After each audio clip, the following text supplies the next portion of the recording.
Hi, my name is Bronza. My personal training business is On the Ball Fitness here in North Seattle.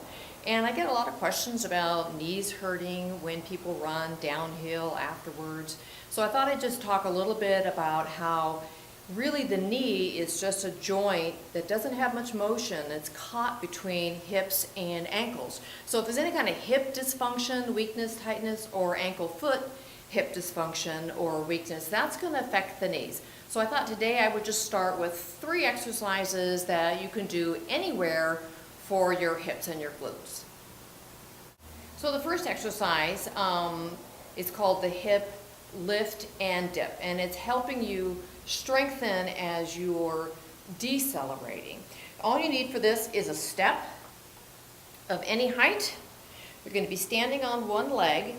The standing leg is, I don't want to say locked back, but it's certainly not going to be going up and down. What we're trying to do is be able to hike this hip up and then drop this hip down with control. So a lot of times I see people able to hike it up, but then they just like let it go.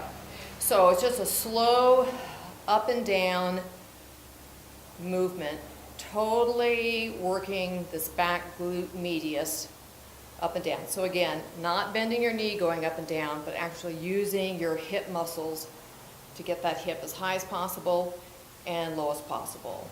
I'm thinking 2 sets of 15 would be great. Okay, so the second exercise is called wall bangers. And again, we're working on hip strength and decelerating. And most injuries happen when you're running decelerating because we're not strong in that movement pattern.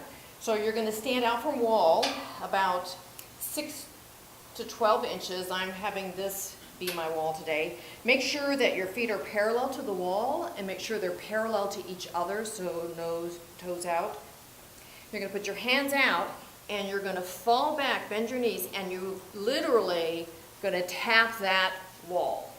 So you're rotating your hips out, slowing down the movement as you go, rotating out each time.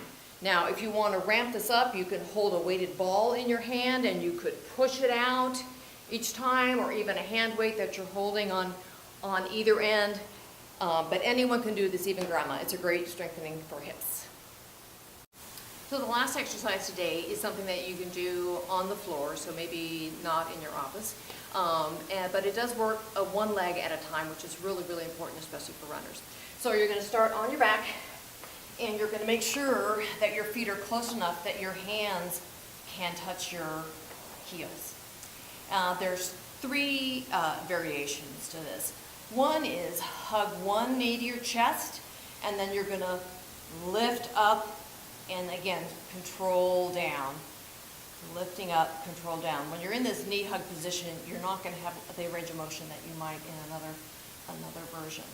Another alternative is to cross one leg over the other and bridge up and again slowly down. Just want to make sure that you aren't rotating your hips in any direction, that they're just going straight up and straight down. Now, if you have strong hips and so your hamstrings are in great shape and super flexible, then you can try the straight leg like this and push up and down, up and down. So those are just 3 simple things to do. I would like to remind you that you need to have variety in your strength training. You don't want to do the same things over and over and over again. But those 3 things might help you understand if one hip seems weaker, tighter than the other. Certainly can help answer some knee issues. So just like you to remember that knees are just caught in the middle between sometimes dysfunctional hips and dysfunctional feet and ankles. So always look beyond the knees if that's something that you think you have going on. Happy to answer any other questions. You can always message me on my Facebook page, On the Ball Fitness. Thanks.